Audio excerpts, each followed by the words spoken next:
আসসালামু আলাইকুম everyone, welcome back to my new blog. আমার ফ্রম আয়াত প্যারাডাইস। আজকে আপনাদের সাথে শেয়ার করেছি গরুর মাংসের রেসিপি। কোরবানি ঈদ আসবে আর একটা গরুর মাংসের রেসিপি আপনাদের দেখাবো না তা তো হতেই পারে না। তো আমি কিভাবে সহজ উপায়ে একদম গরুর মাংস রান্না করলাম আপনাদের সাথে শেয়ার করবো। তো চলুন শুরু করা যাক। এখানে নিয়ে নিয়েছি পরিমাণ মতো গরুর মাংস, আর দিয়ে দিয়েছি পেঁয়াজ কুচি, রসুন কুচি। এখানে এখন দিয়ে দিয়েছি মরিচের গুঁড়ো, এরপরে দিয়ে দিয়েছি হলুদের গুঁড়ো, এরপরে দিয়ে দিয়েছি ধনিয়া পাতার গুঁড়ো, এরপরে দিয়ে দিয়েছি আদা রসুন বাটা পরিমাণ মতো।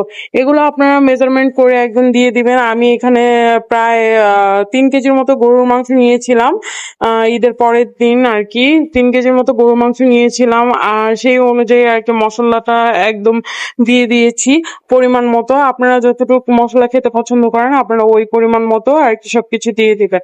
এরপরে আদা রসুন বাটা একদম দিয়ে দিলাম, প্রায়